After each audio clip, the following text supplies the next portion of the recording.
There is a risk of more tornadoes in the middle of the country for the rest of the week. Heavy rain and flooding, too. Rob Marciano tracking it all for us. Rob? Good evening, guys. We had 36 reported tornadoes yesterday and just catastrophic damage in some spots. This is just outside of Louisville. Probably an EF2 tornado there. That commercial park heavily damaged. Omar is going to have much more on the roundup of the damage. Let's get to what's going to happen tonight.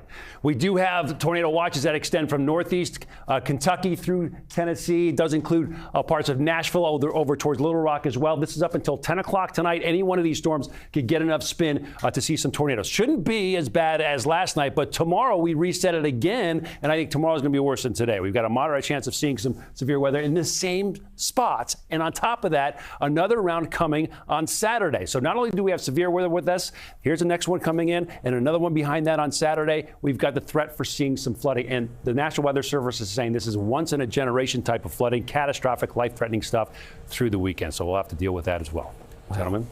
Rob Marciano, thank you so much, Rob. The storms are blamed for at least 7 deaths. In Tennessee, a man and his teenage daughter were killed when their home was destroyed. Omar Villafranca is in Lake City, Arkansas, where he got a close-up look at the devastation. You see this. I mean, where do you start? Over. I mean, you start over. After years of chasing tornadoes, one finally caught up with Jared Edson. So the truck's over there. Yeah. Carport's over there. Where's the boat? Boat trailer's over here. And you don't know where the boat is? I don't know where the boat's at. Wow. Luckily, instead of riding out the storm, Edson, his wife, and 3 kids drove to a shelter.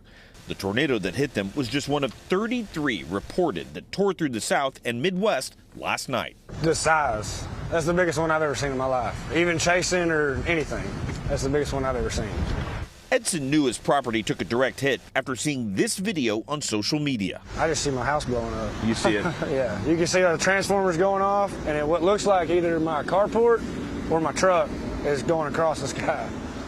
When you saw it, did you know? Yeah. You knew that was yours? Yeah. Edson lost most of his material things, but not everything. The family plans to make new memories and keep their plans to go on a Make-A-Wish trip later this month to Disney World for his daughter who has cystic fibrosis. They asked last night, it's like, well, you know, the house is gone. What about the trip? It's like, the trip's still on. You know, we're going to do that. We're going to be able to go. You're not going to let anything get in the way? Nope.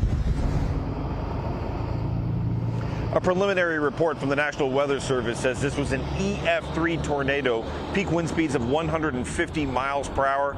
More tornadoes and flooding are possible tonight.